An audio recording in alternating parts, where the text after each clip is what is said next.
Today, we will be discussing environmental and toxicological emergencies, clinical assessment and acute management protocols for systemic insults and substance abuse. Think of the triage landscape in 4 quadrants: CNS depressants, opioids, sedatives, barbiturates, environmental and metabolic insults, food poisoning, analgesics, CNS stimulants and withdrawal, cocaine, amphetamines, alcohol withdrawal, and psychiatric and complex toxins, hallucinogens, inhalants, antidepressants, steroids. Effective triage means identifying the systemic trajectory, slowing down, speeding up, or metabolic failure before you pinpoint the specific trigger. Food poisoning cascades from arousal distress towards systemic shock.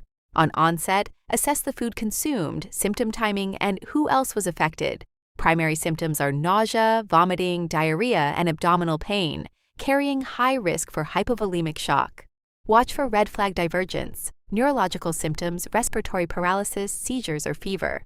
Management means identifying the source, maintaining the airway, correcting fluid and electrolyte imbalances, giving antiemetics, and advancing the diet gradually from clear to bland. Substance use disorders present an unpredictable landscape, so the approach is threefold. Secure the airway immediately and initiate strict seizure precautions. Monitor vital signs closely for sudden physiological shifts, and de-escalate.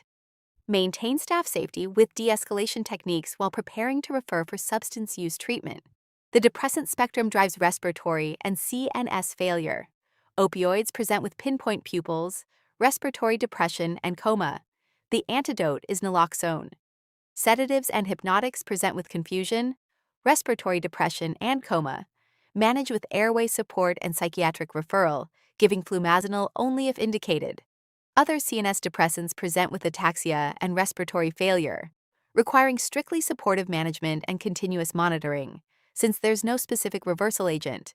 Acute alcohol intoxication frequently masks serious underlying conditions, head injuries, seizures, pneumonia, and these patients carry an inherently higher risk for aspiration and secondary infection. Allow the patient to rest while continuously monitoring the airway and tracking advancing CNS depression.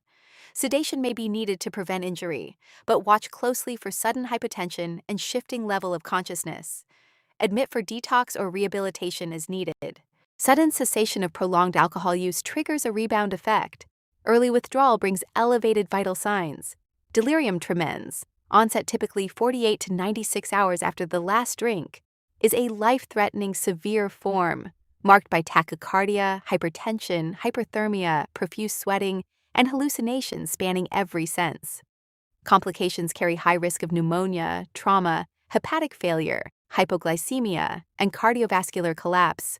Managing delirium tremens demands aggressive support, with the goal of preventing seizures, exhaustion, and vascular collapse through adequate sedation. That means frequent vitals every 30 minutes during active DTS, continuous observation and reorientation, and the least restrictive restraints possible with one-on-one monitoring. Aggressively replace fluids and electrolytes, provide glucose and vitamin support, and move to a high-protein diet once stabilized. First-line medication is benzodiazepines, lorazepam or chlordiazepoxide, with haloperidol, esmolol, or midazolam as adjuncts. The stimulant toxidrome accelerates cardiac and metabolic collapse.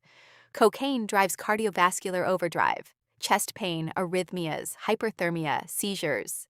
Amphetamines, bath salts, and MDMA drive neurological and metabolic breakdown, hyperactivity, agitation, paranoia, seizures, with a specific risk of rhabdomyolysis. Unified management across both immediate IV access, benzodiazepines and antihypertensives, airway and circulation support, and a strictly calm environment. Altered realities generate severe psychiatric and arrhythmic threats. Hallucinogens, LSD, PCP, ketamine, bring severe hallucinations, extreme paranoia, and unpredictable violent behavior. So prioritize reassurance and a quiet environment, sedating only if absolutely necessary for safety. Inhalants bring initial euphoria that can rapidly progress to arrhythmias and seizures, requiring immediate airway support, high-flow oxygen, and targeted arrhythmia treatment. Analgesic overdoses split into 2 distinct crises: salicylates, aspirin, attack systemic pH balance, presenting with tinnitus, hyperventilation, and metabolic acidosis. treat with activated charcoal and alkalinization of the urine. Acetaminophen triggers acute liver failure, presenting with severe hypoglycemia. Treat with N-acetylcysteine and aggressive supportive care. Antidepressant overload threatens cardiac rhythm and serotonin levels. SSRIs and related antidepressants cause confusion, respiratory depression, seizures, and arrhythmias, with the critical complication of serotonin syndrome. Hyperthermia, agitation, diaphoresis, shivering, hypertension, managed with activated charcoal, benzodiazepines, and supportive care. Tricyclic antidepressants cause arrhythmias, seizures, and coma, managed with a secured airway, continuous cardiac monitoring, and the specific antidote, sodium bicarbonate. Anabolic steroids create both acute psychiatric and chronic systemic crises. Acutely, severe mood swings, aggressive behavior, profound depression, and elevated suicide risk, alongside electrolyte imbalances and early osteoporosis.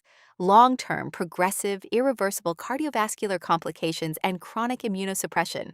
Acute management means protecting from self-harm, supportive care, and immediate psychiatric referral. Here's your critical intervention and antidote matrix at a glance. Opioids, naloxone, sedatives and hypnotics, sulfasalazine if indicated. Withdrawal and amphetamine toxicity, benzodiazepines, lorazepam or chlordiazepoxide, acetaminophen, N-acetylcysteine, salicylates, activated charcoal and urinary alkalinization, tricyclic antidepressants, sodium bicarbonate. Know this matrix for your exams and NCLEX. Acute stabilization is only the precursor to long-term recovery. Detox centers provide medically supervised tapering, especially critical for alcohol and severe depressant withdrawal. Substance use treatment programs provide structured rehabilitation and long-term follow-up. And psychiatric referral is mandatory for patients showing self-harm risk, as with steroids, severe distortions, or dual diagnosis presentations. Bringing it all together, alcohol and environmental emergencies range from delirium tremens, life-threatening 48 to 96 hours after the last drink, to food poisoning, managed by protecting the airway and correcting fluid and electrolytes, keeping in mind that intoxication can mask head injury, pneumonia, or seizures. On the drug toxicity side, contrast opioid respiratory depression and pinpoint pupils against cocaine's chest pain and arrhythmias. Watch for serotonin syndrome with SSRIs, and remember that salicylates bring tinnitus and acidosis, while acetaminophen carries high risk for acute liver failure. Keep your antidotes ready: naloxone and acetylcysteine, flumazenil, because in toxicology, recognizing the toxidrome fast is what saves the patient.